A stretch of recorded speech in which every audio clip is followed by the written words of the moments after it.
Assalamualaikum warahmatullahi wabarakatuh. Saya Umi Farha dari PAI 5C akan sedikit mengulas materi tentang masuknya agama Islam ke negara Indonesia.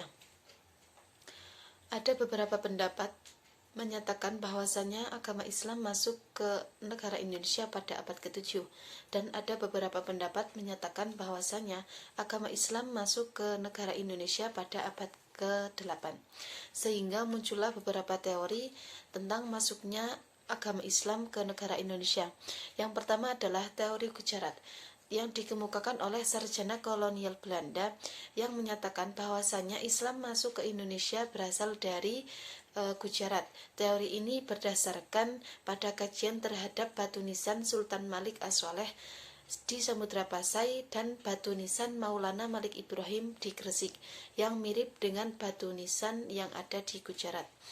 Kemudian teori yang kedua yaitu teori Persia yang dikemukakan oleh Husain Jayadiningrat.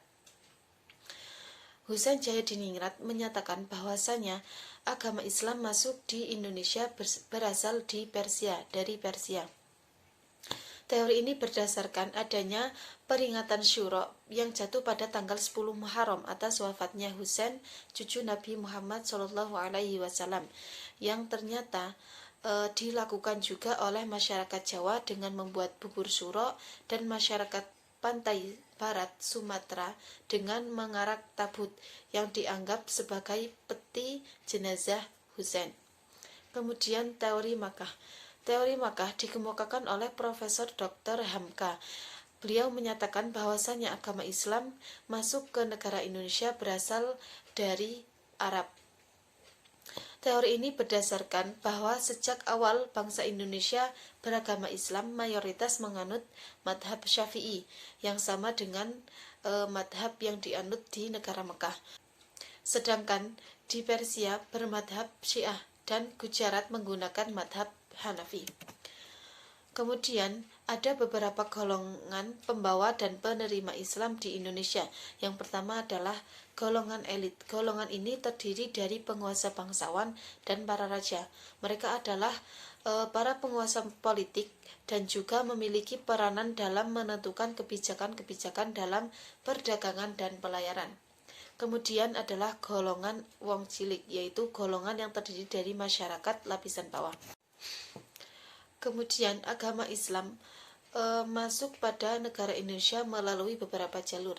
Yang pertama adalah jalur perdagangan, kemudian jalur perkawinan, jalur pendidikan, jalur politik, jalur tasawuf, dan yang terakhir adalah jalur kesenian.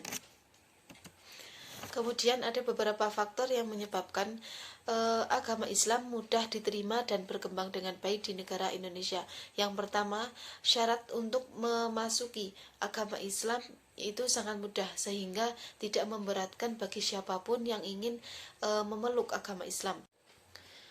Kemudian faktor yang kedua yaitu tidak mengenal pembagian masyarakat berdasarkan kasta. Jadi siapapun masyarakat yang ingin memeluk agama Islam sangat diperbolehkan.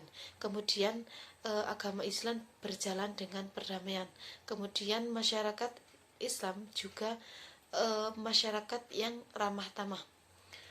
Dalam pelaksanaan peragamaan itu sangat sederhana dalam pelaksanaannya, dan faktor yang sangat mempengaruhi perkembangannya di negara Indonesia yaitu runtuhnya kerajaan Majapahit. Mungkin cukup sekian dari saya. Apabila banyak kekurangan, saya mohon maaf sebesar-besarnya. Semoga bermanfaat. Wassalamualaikum warahmatullahi wabarakatuh.